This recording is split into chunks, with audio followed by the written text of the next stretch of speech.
Hello YouTube viewers, welcome to my show Rocket Monday. In today's episode we're gonna take a look at geostationary orbit. So let's dive right into it. Now this is basically the geostationary orbit is a type of geosynchronous orbit. So you must hear this sort of word being used interchangeably. However, they are two separate things. So you have to understand it in such a way like every square is a rectangle, but not every rectangle is a square. It's like that. So you have to understand geosynchronous means exactly what it says is you are being in sync with Earth. Basically your orbit is happening exactly at 23 hours 56 minutes 4 seconds.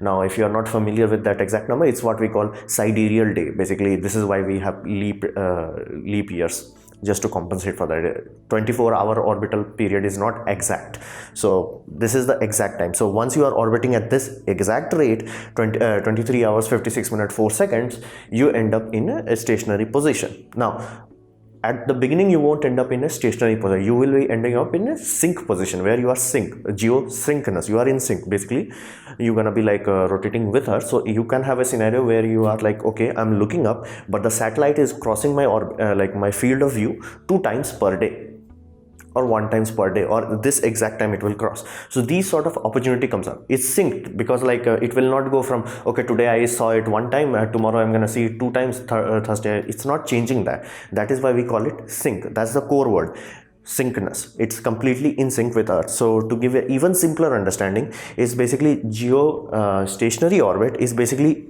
directly parallel to equator. However, geosynchronous orbit, GEO, basically that is a bit slanted. Now if you want to go to geostationary, I told you like both are in sync, both are taking exactly 23 hours 56 minutes and 4 seconds. How do you make sure you become from geosynchronous to geostationary? You go down in latitude. Basically you go to 0 degree, you go to equator. Now in equator you have to be exactly at the band of 35,000 kilometers 786 kilometers. So basically you have to be at this exact band. Be mindful, the band is very narrow. You can't have satellite even a bit up or bit less. If you go a bit up, you ended up in what we classify as graveyard orbit. If you are below, what we call as MEO. You can check my last episode on that. So you have to understand it is a very narrow band. You have a lot of options in terms of orbit when you are talking about geosynchronous, not stationary. Every geostationary is geosynchronous, but not every geosynchronous is geostationary. So you want geosynchronous or geostationary? We generally want geostationary. This video is about geostationary. So the first time we ever successfully managed to go there and use anything practically was SYNCHRON 3 on basically August 19, 1964. So it's kind of old time, like we wanted to reach there. Now to give a context of it, like how far apart that is, that 35,000 kilometers, it's like this image should help you understand that. It's like we are like a very tiny center here, the blue center, and this whole band, basically multiple Earths will fit in below the geostationary belt. So you have to understand it's very far. It's further than the diameter of Earth.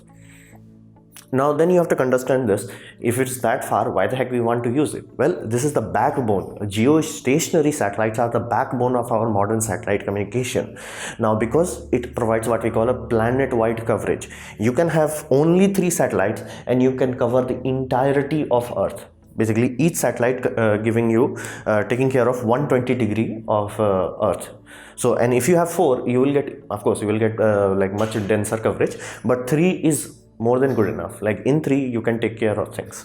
So that is why we want this. And on top of that, it's not about coverage. Coverage itself can be taken care by, let's say, LEO satellites also, because it's, you know, going above some place. But you also get what we call non-tracking. Basically you don't need a dish to follow something. Like there are many satellites that especially in MEO constellation, basically medium Earth orbit constellation, they orbit in such a way that you have to track it. Like you have to track it. Your satellite dish will be following it. In this geostationary, you don't have to do anything. You just will know this exact place, put it there, done. Like you don't have to do anything after that.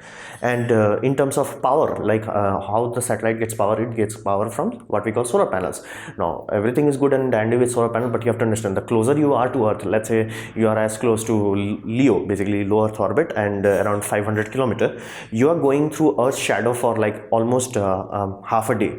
Basically your like your orbit is, let's say 20 minutes, 10 minutes will be in shadow, or let's say your orbit is 40 minutes, 20 minutes, like half is in shadow. However, once you start to to go further and further and further away, the time you spend and the night side, basically in the shadow of Earth, that decreases. So when you're talking about geostationary, because it's so far that when satellite is orbiting, it's mostly in the sunlight. Basically it will go into the sun shade for bare minimum of 1 hour, and in some scenarios, if the orbit is slanted a little bit, it will never go into shadow.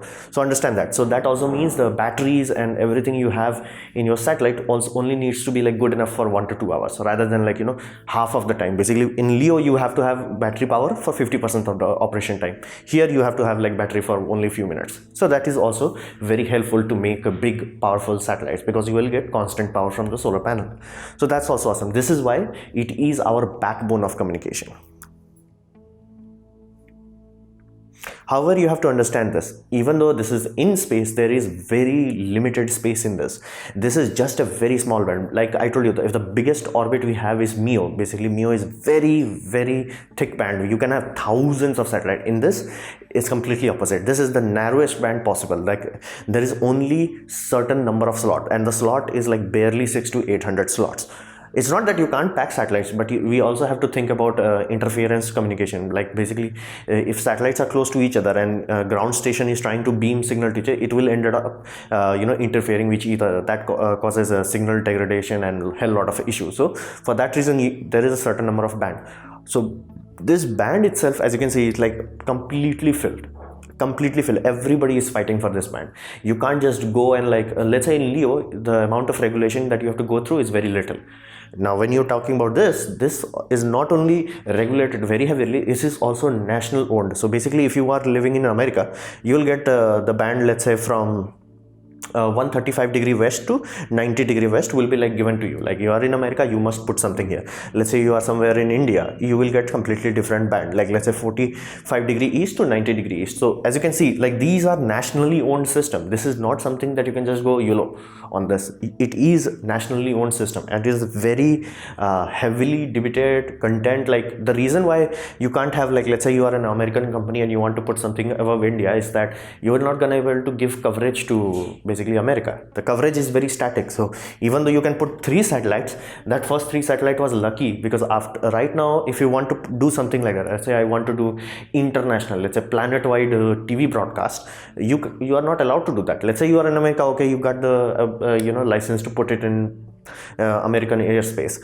Will you get the license to put it in Indian airspace or Russian airspace? Maybe not. So you have to understand this is very serious business. This is what we call country owned. Not only this is like the amount of space is very limited simply because of that perfect precise band.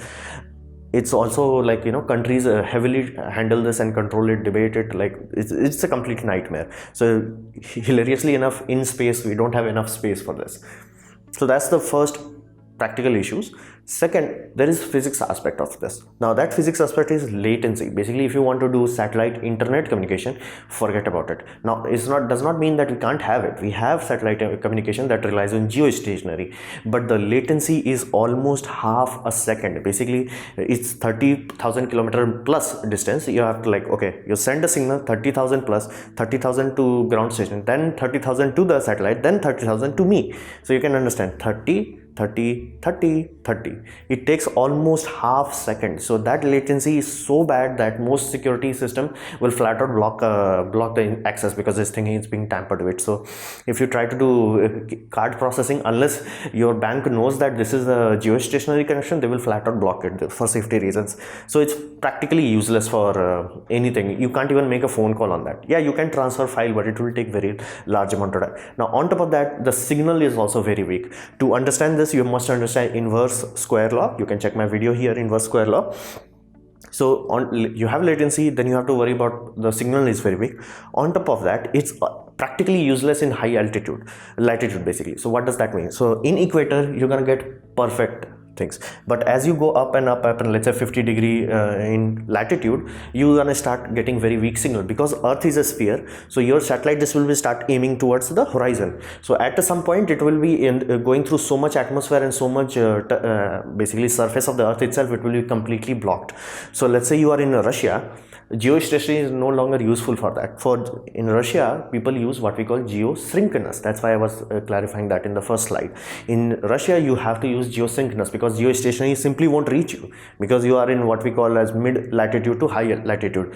Geostationary is useless there. Now, let's say you are in Africa somewhere here, awesome. Geostationary is perfect for India, perfect. America, a bit iffy, but still it is manageable. It's not very difficult for them, it is manageable. But Russia starts from medium and goes to high latitude, so they have to have what we call geosynchronous. Now that they have to have multiple satellite to get a continuous coverage.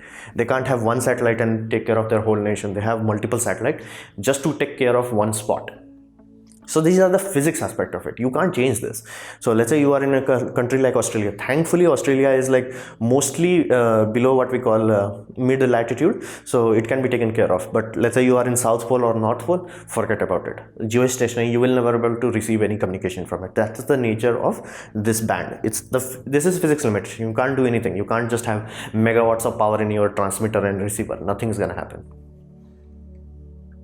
On top of that, there is what we call graveyard orbit. I told you, like once you have geostationary orbit, the fact with this is a very high energy orbit. Basically, the amount of energy you have to put into your satellite to reach here, it's very high. The delta V, as they call, like the amount of energy speed change you have to add to it, it's very high. To orbit here, you don't need that much energy. So that's why rockets are always classified at 20 tons to LEO, basically 20 tons to low Earth orbit. But that same rocket that can send 20 tons does not mean it can send 20 tons to geostationary. In geostationary, generally it's halved.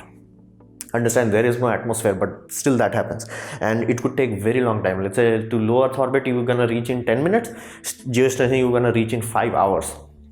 So you have to understand, like the amount of energy needed to go to geostationary is very high. On top of that, this is very narrow band. On top of that, it's very limited. Like you can't just put satellite and forget about it.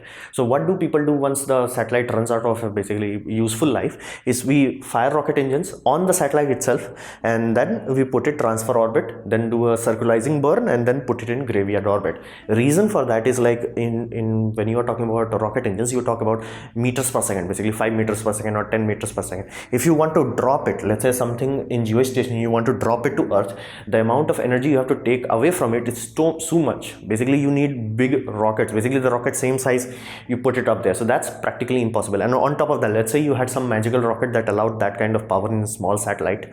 The problem becomes because you are going through this band and there is MEO and LEO, so the fact of collision becomes very high. You may end up colliding with something else.